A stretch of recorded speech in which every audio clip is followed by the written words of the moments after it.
قاسم کے قریبی دوست تھے اور قاسم کی وفات کے بعد آصف نے زینب اور بلال کی دیکھ بھال کا وعدہ کیا تھا، مگر زینب کو اس میں ایک تبدیلی محسوس ہوئی۔ اس کی آنکھوں میں ایک چھپا ہوا راز، جیسے وہ کوئی بات نہ بتا سکتا ہو۔ ایک صبح جب زینب نہر سے پانی لے رہی تھی، آصف اس کے پاس آیا۔ اس کا چہرہ پریشانی سے بھرا ہوا تھا۔ زینب، مجھے تم سے بات کرنی ہے، اس نے کہا۔ اس کی آواز دھیمی تھی۔ چور ہمارے خیال سے زیادہ قریب ہیں۔ میں نے سنا ہے کہ وہ اگلا حملہ نورپور پر کرنے والے ہیں۔ زینب کے ہاتھ مٹی کے گھڑے پر جم گئے۔ تمہیں یہ کیسے پتا؟ اس نے پوچھا۔ اس کی آواز کانپ رہی تھی۔ آصف نے ہچکچاتے ہوئے کہا، میں نے بازار میں کچھ لوگوں کی باتیں سنی ہیں، ہمیں گاؤں کو خبردار کرنا ہوگا۔ دونوں نے مل کر بزرگوں کو جمع کیا اور خبر سنائی۔ گاؤں نے رات کے پہرے کا فیصلہ کیا، مرد گلیوں میں گشت کرنے لگے۔ زینب نے آمنہ کے احتجاج کے باوجود مدد کے لیے رضاکارانہ طور پر حصہ لیا۔ یہ عورتوں کی جگہ نہیں، اس کی ماں نے کہا، اس کی آنکھوں میں خوف بھر کر، مگر زینب ڈٹ گئی۔ اگر خطرہ ہے تو میں چھپوں گی نہیں، بلال کی اور اپنے گھر کی حفاظت کروں گی۔ جیسے جیسے راتیں تاریک ہوتی گئیں، زینب اور آصف نے کندھے سے کندھا ملا کر کام کیا۔ ان کا رشتہ ہوا کے جھونکے سے بھڑکتی چنگاریوں کی طرح دوبارہ جاگ اٹھا۔ وہ بچپن کی باتیں بانٹتے، چاندنی رات میں ہلکے سے ہنستے اور نورپور کی سلامتی کے لیے دعائیں مانگتے۔ زینب کو اپنا ڈر کم ہوتا محسوس ہوا۔ اس کی جگہ خاموش طاقت نے لی جو ان کی دوستی سے جنم لی۔ مگر بلال بے چین اور خود کو ثابت کرنے کے لیے بے قرار، زیادہ بہادر بن رہا تھا۔ زینب کی تنبیہوں کے باوجود وہ شام کو چھپ کر نکلنے لگا، چوروں کو دیکھنے اور ہیرو بننے کے عزم سے۔ پہلا بڑا موڑ، دھوکا۔ ایک رات جب گاؤں تاروں کے سائے تلے سوتا تھا، زینب اچانک جاگ اٹھی۔ اس کا دل زور سے دھڑک رہا تھا، ایک بلا وجہ کا خوف اسے جکڑ رہا تھا۔ اس نے بلال کی چارپائی دیکھی، وہ خالی تھی۔ خوف نے اس کی رگوں میں دوڑ لگا دیں۔ وہ باہر بھاگی، اس کا نام پکارتی ہوئی۔ اس کی آواز خاموشی میں گونجتی رہی۔ رات کے پہرے داروں نے کچھ نہیں دیکھا تھا اور آمنہ کی چیخیں گھر میں گونج رہی تھیں۔ جب زینب کو احساس ہوا کہ بلال غائب ہے، مایوس ہو کر زینب آصف کے گھر کی طرف بھاگی۔ اس کے ننگے پاؤں ٹھنڈی مٹی پر پڑتے رہے۔ اسے آصف ایک لالٹین کے پاس بیٹھا ملا، اس کا چہرہ زرد پڑا ہوا تھا۔ آصف، بلال غائب ہے، اس نے چیخ کر کہا، ہمیں اسے ڈھونڈنا ہوگا۔ آصف کی آنکھیں پھٹی کی پھٹی رہ گئیں، مگر اس کے چہرے پر ایک جھلک، ایک جرم کی جھلک تھی جو زینب اپنی بے چینی میں نہ دیکھ سکی۔ اس نے ایک ٹارچ اٹھائی اور اس کے پیچھے راتیلے میں نکل پڑا۔ وہ کھیتوں، نہر اور گاؤں کے باہر تک ڈھونڈتے رہے، بلال کا نام پکارتے۔ ان کے گلے خراب ہو گئے۔ جب صبح کی روشنی پھوٹی، گیلی گھاس پر سونے کی چمک بکھیرتی، زینب کو نہر کے قریب ایک چھوٹا کپڑے کا تھیلا ملا۔ اس میں بلال کی کرکٹ کی گیند تھی۔ اس کے گھٹنے ڈھل گئے اور اس نے تھیلے کو زینے سے لگا لیا۔ آنسو اس کے گالوں پر بہہ رہے تھے۔ آصف اس کے پاس گھٹنوں کے بل بیٹھا۔ اس کی آواز بھاری تھی۔ زینب، مجھے تم سے کچھ کہنا ہے۔ اس کے لہجے سے زینب کا دل جم گیا۔ وہ نظریں ہٹاتے ہوئے کہنے لگا، اس کے ہاتھ کانپ رہے تھے، میں جانتا ہوں کہ بلال کہاں ہو سکتا ہے۔ چور، وہ اجنبی نہیں ہے۔ ان کی سربراہی میرا کزن رحم کرتا ہے۔ میں نے تمہیں اس لیے نہیں بتایا کیونکہ میں نے سوچا کہ میں اسے روک سکتا ہوں۔ زینب ہپ کہہ کر اسے دیکھتی رہ گئی۔ تم جانتے تھے؟ اس نے سرگوشی کی۔ اس کی آواز ٹوٹ گئی۔ تم جانتے تھے اور تم نے کچھ نہیں کہا۔ آصف کی آنکھیں آنسوؤں سے بھر گئیں۔ میں نے تمہاری اور بلال کی حفاظت کا قسم کھائی تھی، مگر رحم نے میری فیملی کو نقصان پہنچانے کی دھمکی دی۔ میں نے سوچا کہ میں اس سے بات کر سکتا ہوں، اسے نورپور سے دور رکھ سکتا ہوں، مگر کل رات میں نے اسے نہر کے قریب دیکھا۔ اس نے ضرور بلال کو اٹھایا ہوگا۔ اس دھوکے نے کسی چھری سے زیادہ گہرا زخم دیا۔ زینب کا آصف پر بھروسہ، وہ شخص جس پر اس نے انحصار کیا تھا، مٹی کی طرح بکھر گیا۔ تم نے یہ کیسے کیا؟ اس نے کہا، اس کی آواز غصے اور غم سے بھری۔ بلال میری جان ہے اور تم نے یہ مجھ سے چھپایا؟ وہ اس سے منہ موڑ کر چلی گئی۔ اس کا دل غم اور غصے کے درمیان پھرا۔ اس نے قسم کھائی کہ وہ اپنے بھائی کو ڈھونڈ نکالے گی، چاہے اس کی کوئی قیمت ادا کرنی پڑے۔ اس کے بعد کے دن درد اور عزم کے دھندلے منظر میں گزرے۔ زینب نے مشکل سے نیند لی۔ اس کی آنکھیں آنسوؤں اور رات جاگنے سے سرخ رہتیں۔ آمنہ فکر سے بیمار پڑ گئیں۔ ان کا کمزور جسم بلال کی واپسی کے لیے دعاؤں میں کانپتا تھا۔ گاؤں والوں نے ان کا ساتھ دیا، تلاش کے گروہ بنائے اور دعائیں کیں، مگر بلال کی غیر موجودگی نے ایک خلا چھوڑ دیا جو کچھ بھی نہ سکتا تھا۔ زینب کا آصف پر غصہ شولوں کی طرح بھڑکتا تھا، مگر وہ اس سے بچ نہ سکی۔ وہ مدد کرنے پر اصرار کرتا، جرم اور تلافی کی شدید خواہش سے مجبور۔ میں اسے ڈھونڈوں گا زینب، اس نے وعدہ کیا۔ اس کی آواز کچی تھی، چاہے مجھے سب کچھ گنوانا پڑے۔ مگر زینب کا دل ایک قلعہ تھا، اس کا بھروسہ ٹوٹ چکا تھا۔ وہ اس کے ساتھ خاموشی سے کام کرتی، اس کی توجہ صرف بلال پر مرکوز تھی۔ گاؤں خوف اور قیاس آرائیوں سے گونج رہا۔ کچھ سرگوشی کرتے کہ بلال کو انسانی سے بیچ دیا گیا، دوسرے کہتے کہ چوروں نے اسے نور پور کے خلاف دیت کے طور پر اٹھایا۔ زینب کا خوف ہر گزرتے دن کے ساتھ بڑھ رہا تھا، مگر وہ اپنے ایمان سے چپک گئی۔ آیات الکرسی پڑھتی، اللہ کے حفاظت کے وعدے سے تسلی مانگتی۔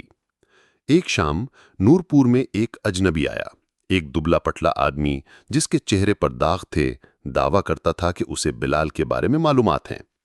اس نے معلومات کے بدلے پیسوں کا مطالبہ کیا۔ زینب کے پاس، جن کے پاس کوئی دولت نہر تھی، نے اپنی ماں کے سونے کے کنگن دے دیے جو اس کے جہیز کی آخری یادگار تھے۔ اس آدمی نے بتایا کہ بلال کو قریبی قصبے میں ایک متروکہ گودام میں رکھا گیا ہے، جہاں رحیم کا گروہ اس کی نگرانی کر رہا ہے۔ وہ اسے جلد منتقل کرنے والے ہیں۔ اس نے خبردار کیا، تمہارے پاس زیادہ وقت نہیں ہے۔ زینب کا عزم پختہ ہو گیا۔ وہ خود گودام جائے گی، چاہے اسے رحیم کا اکیلے سامنا کیوں نہ کرنا پڑے۔ آصف نے اس کا منصوبہ سنا اور ساتھ چلنے کی التجا کی۔ میں رحیم کے طریقے جانتا ہوں، اس نے کہا، مجھے تمہاری مدد کرنے دو، بلال کے لیے۔ زینب کا دل ڈولا، اس کے غصے اور اپنے بھائی کو بچانے کی شدید ضرورت کے درمیان پھنس گیا۔ ہچکچاتے ہوئے اس نے حامی بھری، مگر اس کی آنکھیں سرد تھیں۔ اگر بلال کو کچھ ہوا آصف، میں تمہیں کبھی معاف نہیں کروں گی۔ تسبے کا سفر خطرناک تھا۔ وہ رات کو نکلے، مرکزی سڑکوں سے بچتے، ان کے قدم نرم مٹی سے دبے ہوئے۔ زینب کا دل ہر جھاڑی کی سرسراہٹ پر دھک سے رہ جاتا۔ اس کا بلال کو کھو دینے کا خوف اس کے عزم سے لڑ رہا۔ آصف کی موجودگی اس کے دھوکے کی مسلسل یاد دہانی تھی، مگر اس کا خاموش عزم اسے ایک چھوٹی سی امید دیتا تھا۔ جب وہ گودام پہنچے، ایک خستہ حال عمارت جو تاریکی میں چھپی تھی، زینب کی سانس رک گئی۔ اندر سے آوازوں کی ہلکی سی آہٹ آئی اور اس کا دل خوشی سے اچھل پڑا۔ بلال زندہ تھا، مگر آگے کا راستہ خطرناک تھا اور رحیم کا سایہ بہت بڑھا تھا۔ رات کی تاریکی کے سہارے زینب اور آصف گودام کی طرف رینگے، ان کے دل ایک ساتھ دھڑک رہے تھے۔ ہوا زنگ اور گیلی مٹی کی بو سے بھری تھی۔ زینب کے ہاتھ کانپ رہے تھے جب اس نے ایک چھوٹا چاقو پکڑا۔ اس کے والد کا تحفہ، اس کی دھار چاندنی میں ہلکے سے چمک رہی تھی۔ آصف نے خاموشی کا اشارہ کیا۔ اس کی آنکھیں سائے میں چوکیداروں کو ٹٹول رہی تھیں۔ وہ ایک ٹوٹی ہوئی کھڑکی سے گزرے، آہستہ سے خاک آلود زمین پر اترے۔ گودام کریٹوں اور زنگ آلود مشینری کا ایک بھید بھرا جال تھا، جلمکتی لالٹینوں سے روشن۔ زینب کی نگاہیں ایک کونے کی طرف اٹھیں، جہاں بلال بیٹھا تھا، اس کے ہاتھ بندھے ہوئے، اس کا چہرہ زخمی مگر باغی۔ اسے دیکھ کر اس کا دل درد سے بھر گیا، مگر جیسے ہی کچھ کہا، ایک آواز نے خاموشی کو چیر دیا۔ خوش آمدید زینب، رحیم نے کہا، روشنی میں قدم رکھتے ہوئے۔ وہ ایک لمبا آدمی تھا، اس کی مسکراہٹ ظالم تھی اور اس کی آنکھیں شکار کی طرح چمکتی تھیں۔ زینب جم گئی، اس کا چاقو پر گرفت مضبوط ہو گئی۔ اسے چھوڑ دو رحیم، اس نے کہا۔ اس کی آواز مستحکم تھی، حالانکہ اس کے سینے میں خوف چنگھاڑ رہا تھا۔ وہ بس ایک بچہ ہے۔ رحیم ہنسا، اس کی آواز سے زینب کے جسم میں جھرجھری دوڑ گئی۔ ایک بچہ جس نے بہت کچھ دیکھ لیا۔ اس نے مجھے ہمارے اگلے حملے کی منصوبہ بندی کرتے پکڑا، میں اسے جانے نہیں دے سکتا۔ زینب کی نگاہ بلال کی طرف گئی، جس نے سر ہلایا، اس کے ہونٹ کانپ رہے تھے۔ اس کا دل ڈوب گیا۔ بلال کا تجسس اسے اس جال میں پھنسا گیا۔ آصف آگے بڑھا کہہ کے کہا، رحیم بس کرو، لڑکے کو جانے دو، جو تم چاہو میں کروں گا۔ رحیم کی مسکراہٹ اور وسیع ہو گئی اور اس نے اپنی بیلٹ سے پستول نکالی۔ کچھ بھی کزن؟ تو پھر زینب کو سچ بتاؤ کہ تم نے میرا راز کیوں چھپایا؟ زینب کا خون جم گیا، آصف کا چہرہ زرد پڑ گیا اور اس نے زینب کی طرف دیکھا۔ اس کی آنکھیں کرب سے بھری ہوئی تھیں۔ زینب، میں نے رحیم کے جرائم کو صرف اپنی فیملی کی حفاظت کے لیے نہیں چھپایا۔ کچھ سال پہلے جب میں لاہور میں تھا، میں قرض میں ڈوب گیا تھا۔ رحیم نے وہ قرض ادا کیا، مگر بدلے میں مجھے اس کی مدد کرنی پڑی، چھوٹی موٹی باتیں جیسے پیغامات پہنچانا۔ میں یہ کبھی نہیں چاہتا تھا، مگر میں پھنس گیا تھا۔ یہ دوسرا صدمہ زینب پر سمندر کی لہر کی طرح ٹوٹا۔ آصف، جس پر اس نے بھروسہ کیا تھا، رحیم کے جرائم میں شریک تھا۔ اس کی آنکھوں میں آنسو بھر آئے، مگر اس کا عزم نہ ڈگمگایا۔ تم مجھ سے بہتر نہیں ہو، اس نے سرگوشی کی۔ اس کی آواز ٹوٹ گئی۔ رحیم نے آہستہ سے تالی بجائی، اس کا مذاق اڑاتے ہوئے۔ ایسی وفاداری، ایسا دھوکہ! مگر اب کیا کرو گی زینب؟ اپنے بھائی کو بچاؤ یا ہم سب کو برباد کرو؟ اس لمحے زینب نے اپنے سب سے گہرے خوف کا سامنا کیا، نہ صرف بلال کو کھو دینے کا، بلکہ اپنے پیاروں پر ایمان کھو دینے کا۔ مگر جب اس نے اپنے بھائی کے خوف زدہ چہرے کو دیکھا، اسے احساس ہوا کہ اسے عمل کرنا ہوگا۔ گہری سانس لے کر اس نے خاموشی سے دعا مانگی، ہمت مانگتے ہوئے۔ پھر ایک جھپکتے میں وہ رحیم پر جھپٹی، اس کے بازو پر چاقو چلا دیا۔ گودام افراتفری میں ڈوب گیا۔ رحیم نے گولی چلائی، آواز کان پھاڑنے والی تھی، مگر زینب کی تیز حرکت نے اس کا نشانہ چکا دیا۔ آصف نے ایک چوکیدار پر حملہ کیا، اس سے مقابلہ کرتے ہوئے۔ زینب بلال کے پاس پہنچی، کانپتے ہاتھوں سے اس کی رسیوں کو کاٹتے۔ بھاگ بلال، اس نے چیخا، اسے کھڑکی کی طرف دھکیلتے۔ مگر رحیم سنبھل گیا، زینب کو پکڑ کر پستول اس کی کنپٹی پر رکھ دی۔ ایک قدم اور وہ مرتی ہے، اس نے غرج کے کہا۔ اس دھک دھک میں زینب کو حتمی آزمائش کا سامنا تھا۔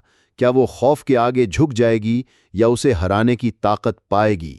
آصف، اس کا چہرہ چوکیدار سے لڑائی سے خون آلود، جم کر سا رہا تھا۔ اس کی نگاہ کے زینب پر مرکوز تھی۔ رحیم، بس کرو، اس نے چیخا۔ یہ راستہ نہیں، اسے چھوڑ دو اور میں خود کو سپینم کر دوں گا۔ مجھے وہ سب ملے گا جو تم چاہتے ہو، میرا اعتراف۔ رحیم کی آنکھیں تنگ ہو گئیں، مگر زینب نے اس کی ہچکچاہٹ دیکھی۔ اس نے آخری دعا پڑھی، اس کا دل اس کے کنپٹی پر سرد دھات کے باوجود مستحکم تھا۔ بلال نے اس کے احکام کے خلاف بھاگا نہیں تھا۔ اس نے زمین سے ایک لوہے کی چھڑ چھائی اور ایک لڑکے کی ساری ہمت سے اسے رحیم کی ٹانگوں پر سکنچا۔ رحیم لڑکھڑایا، اس کی گرفت ڈھیلی ہو گئی اور زینب نے موقع پا کر خود کو آزاد کرایا۔ اس نے اسے رحیم کو زمین پر گرایا، پستول زمین پر پھسل گیا۔ آصف نے باقی چوکیدار کو قابو کیا اور مل کر انہوں نے رحیم کو اسی رسی سے باندھ دیا جو بلال کو جکڑے رکھتی تھی۔ پولیس، جسے گولوں نے، جن نے زینب کو نورپور سے جاتے دیکھا تھا، نے خبر دی، جلد پہنچ گئی۔ رحیم اور اس کے گروہ کو گرفتار کر لیا گیا۔ ان کی دہشت کا دور ختم ہو گیا۔ بلال زینب سے لپٹ گیا، اس کے آنسو اس کے آنسوؤں سے مل گئے۔ معاف کر دو دیدی، اس نے سرگوشی کی، میں بس بہادر بننا چاہتا تھا۔ زینب نے اسے شوق سے گلے لگا، اس کا دل درد کے باوجود بھر گیا۔ تم بہادر ہو بلال، جتنا تم سوچتے ہو اس سے زیادہ۔ آصف الگ کھڑا تھا، اس کا سر جھکا ہوا۔ زینب اس کے پاس گئی، اس کا دل بھاری مگر نرما ہو گیا۔ تم نے مجھے دھوکہ دیا آصف، اس نے نرمی سے کہا، مگر تم نے بلال کو بچانے میں بھی مدد کی۔ میں نہیں جانتی کہ میں تم پر دوبارہ بھروسہ کر سکتی ہوں، مگر میں تمہیں اللہ کے لیے معاف کرتی ہوں۔ آصف نے سر ہلایا، اس کی آنکھوں میں آنسو بھر آئے۔ میں اپنی زندگی اسے درست کرنے میں لگا دوں گا، اس نے قسم کھائی۔ زینب نورپور ہیروئن بن کر واپس آئی، مگر اس کی اصلی فتح اس کے دل میں تہی۔ اس نے اپنا سب سے گہرا خوف دیکھا اور اس سے مضبوط نکلی۔ اس کا اللہ پر ایمان نہ ڈگمگایا۔ گاؤں نے بلال کی واپسی کی خوشی منائی اور آمنہ کی صحت بہتر ہو گئی۔ ان کا دل اپنے بچوں کو محفوظ دیکھ کر اٹھا۔ جب سورج نورپور پر غروب ہوا، کھیتوں پر گرم روشنی بکھیرتا ہوا، زینب برگد کے گلوں کے پاس کھڑی اپنی سفر پر غور کر رہی تھی۔ اسے احساس ہوا کہ خوف اس کا دشمن نہیں، اس کا استاد تھا جو اسے بہادری کی اصلی معنی سکھاتا تھا۔ اللہ کے منصوبے پر بھروسہ کرنا، یہ کہ جب راہ تاریک اور غیر یقین ہو، اس نے خود سے وعدہ کیا کہ وہ ڈٹ کر جیتے گی، اپنے خاندان کی حفاظت کرے گی اور کبھی خوف کو اپنے دل پر راج کرنے نہ دے گی۔ پیارے دوستو، جب آپ اپنے سب سے گہرے خوف کا سامنا کریں گے، آپ کیا کریں گے؟ کیا آپ ہمت کریں گے کہ ڈٹ جائیں، اللہ کی رحمت پر بھروسہ کریں؟ اپنے خیالات نیچے کمنٹس میں شیئر کریں اور ایسی کہانیوں کے لیے لائک، سبسکرائب کرنا نہ بھولیں جو دل کو چھوئیں اور روح کو بلند کریں۔ اللہ ہم سب کی ہدایت کرے۔